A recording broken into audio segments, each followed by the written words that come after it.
Bonjour et bienvenue dans cette toute nouvelle vidéo pour les terminales ici en spécialité mathématiques. Le but de cette vidéo, alors elle vous servira aussi si vous faites mathématiques complémentaires. Le but de cette vidéo, c'est d'apprendre à conjecturer mais également démontrer la continuité d'une fonction. Alors ici, on va le faire sur R. Dans une prochaine vidéo, je crois, on va juste le faire en temps réel. Ok, voilà. Alors du coup là, ce que je vais faire dans cette vidéo, c'est d'apprendre de démontrer la continuité d'une fonction sur intervalle, ici R. Et donc pour démontrer qu'une fonction est continue sur R, il faut déjà arriver à montrer qu'elle est continue pour tout réel x, ok? Oui, parce que pour montrer qu'une fonction est continue sur un intervalle entier, il faut déjà que tous les réels d'intervalle, la fonction elle soit continue. Alors bon, on va pas se casser la tête à montrer ça, hein. Là, on va tout simplement appliquer les propriétés dont nous disposons, ok? Que nous avons vu dans la précédente vidéo concernant donc la continuité des fonctions usuelles. Puisqu'en effet, la première fonction, comme vous pouvez le voir ici, si vous regardez bien, c'est une fonction polynôme, ok? Et qu'est-ce qu'on a dit sur les fonctions polynômes? On a dit que les fonctions polynômes, par propriété, elles étaient continues, ok? Elles étaient continues sur R. Et donc ici, alors, là, faut pas que ça vous choque. En effet, une fonction, on peut la définir par deux expressions différentes. Ok, tout dépend de l'intervalle où vous travaillez. Donc, faut pas que ça vous choque, c'est normal en fait. C'est l'exo qui veut ça. Donc, une fonction peut être définie de deux manières différentes, ok, par deux expressions différentes. C'est tout à fait possible, tout dépend de l'intervalle sur lequel on travaille.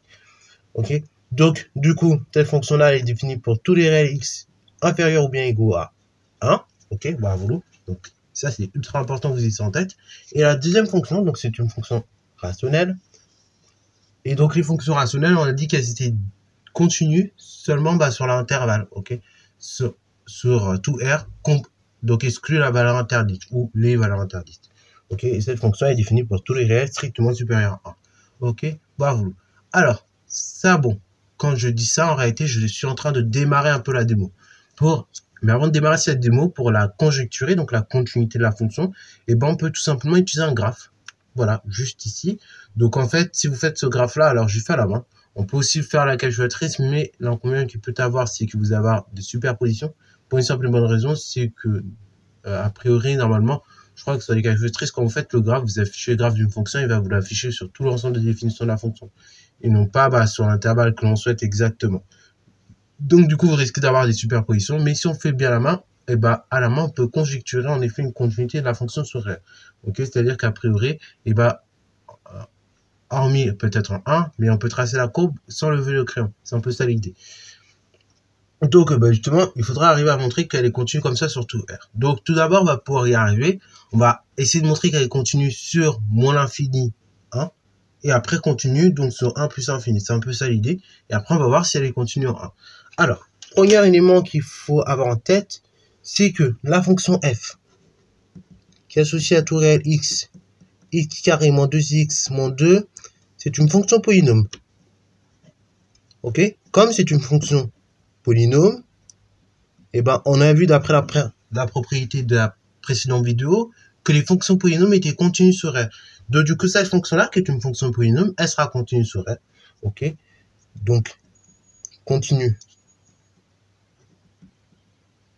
sur R. Et plus précisément, et en particulier, de continue sur moins 1 plus infini. Enfin, plutôt moins l'infini, moins 1. Voilà, donc ça, là, ce que je vais faire, j'ai démontré la continuité de ma fonction f sur moins l'infini 1. Ok, donc là, ma fonction que vous voyez en bleu, on a dit comme c'est une fonction polynôme qu'elle continue sur R, elle est également en particulier sur moins l'infini 1. Ça, c'est une première étape. Deuxième étape, je vais démontrer la continuité de la fonction qui est marquée en violet, enfin en rose, pardon, plutôt. Donc la fonction qui est en rose, comme j'ai dit, c'est une fonction rationnelle. Ok, donc x moins 4 divisé par x, c'est une fonction rationnelle définie de la manière suivante. Donc elle est définie sur R étoile. Alors pourquoi R étoile? Là pareil, là on est en terminale, donc on ne va pas vous demander de justifier plus sur l'ensemble de définitions. Ok, R étoile pour une simple et bonne raison. Si vous remplacez x par 0, vous obtenez 0 dénominateur. Et donc divisé par 0 en maths, ça n'a aucun sens. Donc du coup, comme on a dit que la fonction est définie sur R étoile, elle sera continue sur son ensemble des définitions, donc continue pour tous les réels strictement supérieurs à 1. On peut le noter. Alors là, quand je dis sur R étoile, c'est peut-être pas suffisamment précis.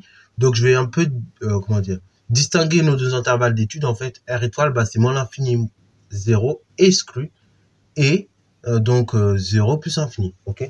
Donc, c'est une fonction définie sur R étoile. Donc, elle est continue sur moins l'infini 0 et 0 plus infini. Ok, j'exclus la valeur 0 parce qu'en 0, on a une discontinuité, la fonction n'est plus définie. Ok. Et là, bah, a priori, on ne sait pas si en 0, bah, enfin, comme elle n'est pas définie en 0, on ne peut pas justifier la continuité de nos fonctions en 0. Vous voyez? Donc, c'est pour ça. Donc, elle est continue sur R étoile, donc sur moins l'infini 0 et en 0 plus infini. Donc, par conclusion, donc en conclusion, continue sur 1 plus infini. Alors là, on peut même exclure le 1, mais en fait, même en 1, elle sera continue aussi. Ok, puisqu'elle est continue sur 0 plus infini. Et 1 étant plus grand que 0, bah, qu'on le prenne, qu'on ne le prenne pas, de toute manière, on observe la continuité en 1. Alors, bon, là, pareil, on a montré que la fonction f, qui est en bleu, donc je vais l'entourer à nouveau, elle est continue sur moins l'infini 1 inclus. La fonction que je vais entourer en rose, on a vu qu'elle est continue en 1 plus infini. Maintenant, et ben, la valeur critique, c'est en 1. Donc, il faut essayer d'analyser également la continuité en 1.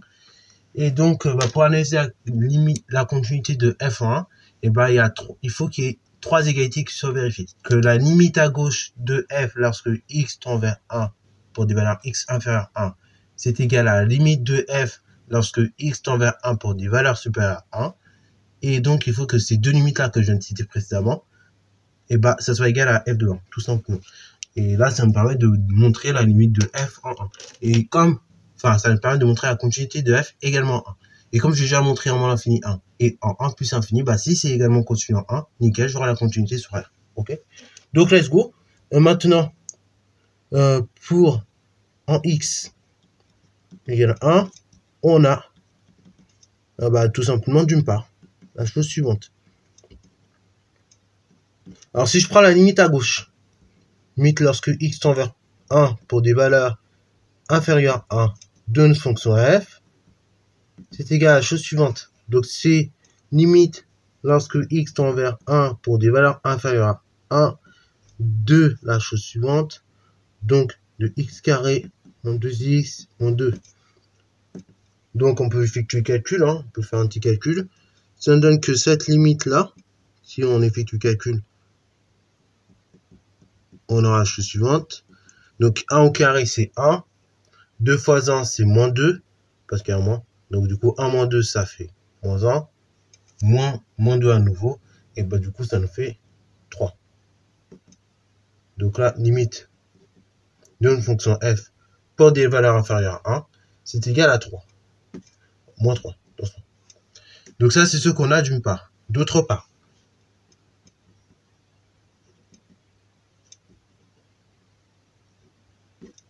limite lorsque x tend vers 1 pour des valeurs supérieures à 1 de f de x, qui est égal aussi x moins 4 sur x, c'est égal à quoi?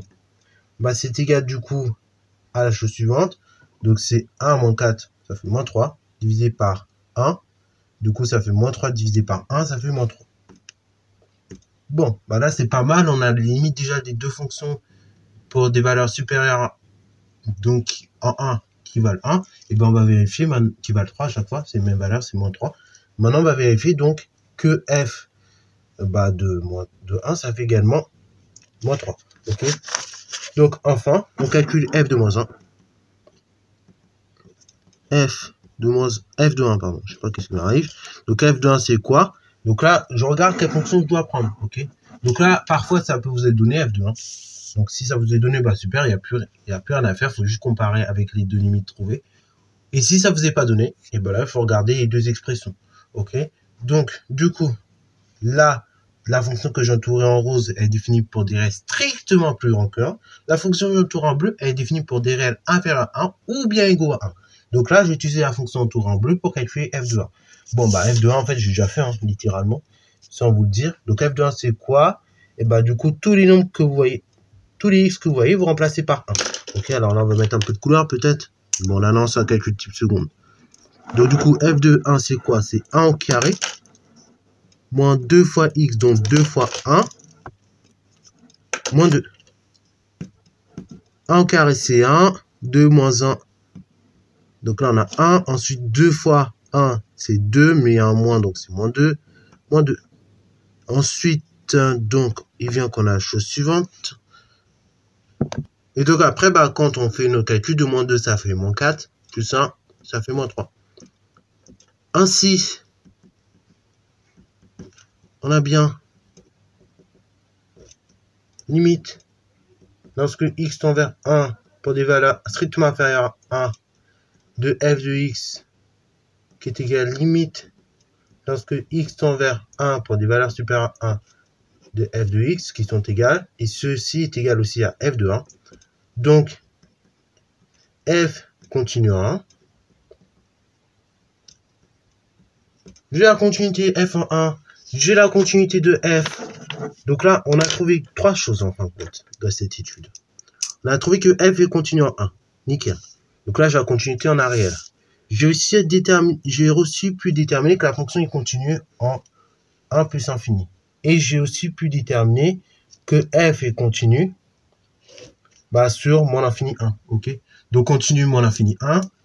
Continue sur 1 plus infini et continuité en 1. Donc, du coup, conclusion, on peut dire que la fonction est continue sur R. Donc, f continue sur R. Voilà. Donc, c'est tout pour cette vidéo-là. Donc, j'espère qu'elle t'a plu. Si c'est le cas, n'hésite pas à la liker, commenter et bon à toi en mathématiques et en sciences.